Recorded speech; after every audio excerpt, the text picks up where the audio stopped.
Assalamualaikum warahmatullahi wabarakatuh. Kali ini aku akan menjelaskan salah satu materi yang ada di mata kuliah statistika dan parametrik. Sebelum mulai, yuk tekan tombol like, comment, and subscribe-nya supaya aku kedepannya lebih semangat untuk buat video yang lain-lainnya. Baik, saya akan menjelaskan mengenai uji C kuadrat 2 sampel tak berpasangan. Sebelumnya kita harus mengetahui mengapa digunakan pengujian tak berpasangan, mengapa tidak digunakan pengujian berpasangan. Sebagai berikut penjelasannya.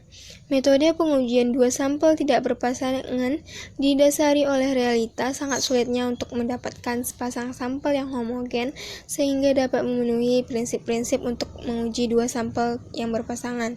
Kecuali dalam desain penelitiannya itu sudah tertera sebelum dan sesudah. Secara praktisnya dapat ditentukan melalui pilihan. Seandainya diragukan dua sampel berpasangan karena alasan keseragaman tadi, maka lebih baik dipilih pengujian statistik untuk dua sampel yang tidak berpasangan.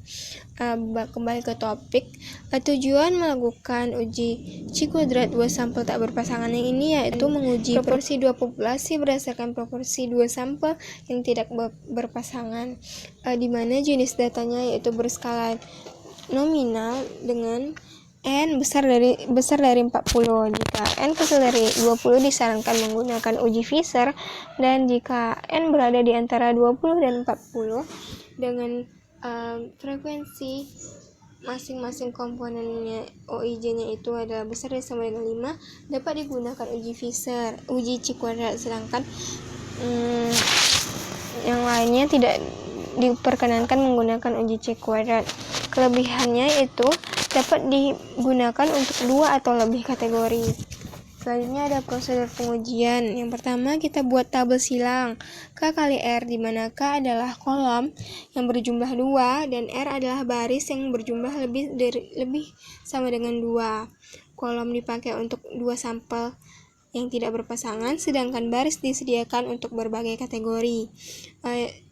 Yang kedua yaitu masukkan frekuensi hasil pengamatan atau OIJ ke dalam tabel.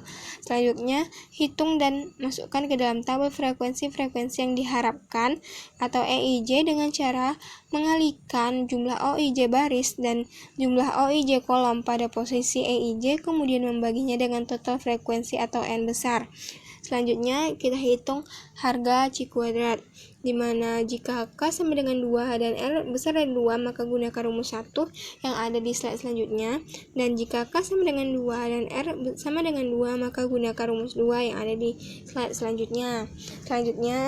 Langkah selanjutnya yaitu prosedur selanjutnya yaitu dengan menggunakan tabel C, carilah nilai C kuadrat tabel dan di mana DB-nya yaitu R kurang 1 dikali K kurang 1.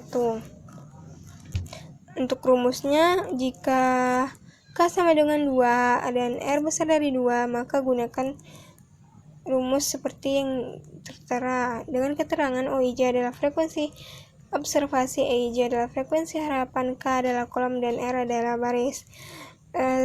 Jika K sama dengan 2 dan R sama dengan, gunakan rumus sebagai berikut dengan keterangan A itu adalah sampel 1 kategori 1, B itu sampel 2 kategori 2, dan seterusnya. Selanjutnya ada kriteria pengujian. Jika untuk uji satu pihak, tolak H0 jika C kuadratnya lebih besar dari C kuadrat alfa atau C kuadrat tabel lebih besar dari sama dengan C kuadrat. Hitung terima dalam hal lainnya. Untuk uji dua pihak, tolak H0 jika C kuadrat lebih besar dari sama dengan C kuadrat alfa bagi 2. Terima dalam hal lainnya. Untuk diketahui, uji satu pihak itu ciri-cirinya H1-nya lebih kecil atau lebih besar. Contohnya, pada hipotesis H1, P1 lebih besar dari P2. Kalau uji dua pihak itu H1-nya tidak sama. Dilihat dari hipotesisnya H1, P1 tidak sama dengan P2. Lanjut untuk contohnya, yang pertama, contoh 1, sekelompok mahasiswa dari jurusan Sostek dan Produksi ini ingin melakukan penelitian ingin mengetahui sektor pekerjaan alumni yang berasal dari kedua jurusan tersebut. Diduga alumni dari kedua jurusan dari berbagai sektor dari kedua jurusan itu bekerja di sektor pertanian, industri, dan jasa dengan proporsinya yang berlainan. Digunakanlah taraf signifikansinya 0,05 dan diambil sampel secara random. 30 orang untuk jurusan sosek dan 60 orang untuk jurusan produksi. Dari 30 orang jurusan sosek itu, sebanyak 15 bekerja di sektor pertanian, 10 industri, dan 5 jasa. Sedangkan untuk dari 60 orang alumni produksi, sebanyak 15-nya bekerja di sektor pertanian, 20 dari industri, dan 25-nya di jasa. Dapat dibuat hipotesis penelitian ini, yaitu H0-nya H0 P1 sama dengan P2 sama dengan P3. H1-nya P1 tidak sama dengan P2, tidak sama dengan P3. Penyelesaiannya, yang pertama, kita harus membuat tabel silang antara sektor pekerjaan dan jurusan alumni. Masukkan data dari hasil penelitian tadi, seperti yang dilihat pada PPT. Setelah membuat tabel silang, lanjutkan dengan menghitung frekuensi harapan, di mana rumusnya yaitu jumlah frekuensi kolom dikali jumlah frekuensi baris dibagi dengan total keseluruhan. E11 artinya frekuensi harapan dari jurusan sosek yang bekerja di sektor pekerjaan pertanian. E11 sama dengan 30 dikali 30 dibagi 90. 90 dapatlah 10. E12 artinya alumni yang bekerja di pertanian pada jurusan produksi. E12-nya yaitu 60 dikali 30 dibagi 90. Dapatnya 20 dan seterusnya. Selanjutnya kita menghitung nilai C kuadrat. Karena K-nya sama dengan 2 dan R sama dengan 3, gunakan rumus 1. C kuadrat sama dengan sigma I1 sampai R, sigma J1 sampai K, OIJ kurang EIJ dikuadratkan per EIJ. Masukkan. Didapatlah hasil C kuadrat sama dengan 7,50. Selanjutnya dicari nilai C kuadrat tabel. Karena uji dua pihak, maka alfanya dibagi 2.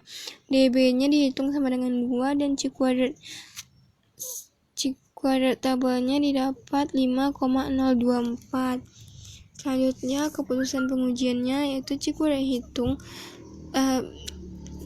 Sebelumnya didapat C kuadrat hitungnya 7,50 dan C kuadrat tabelnya 5,024. Karena C kuadrat hitungnya lebih besar dari C kuadrat tabel berdasarkan kriteria uji dua pihak, maka tolak H0 pada taraf signifikansi alfa 0,05. Kesimpulannya, dapat disimpulkan bahwa alumni jurusan sosek dan produksi bekerja pada berbagai sektor pekerjaan yang berbeda dengan proporsi yang berlainan. Segitu dulu video dari aku. Kalau kalian suka, kalian bisa share agar bermanfaat bagi teman-teman yang lainnya. Thank you for watching. Assalamualaikum warahmatullahi wabarakatuh.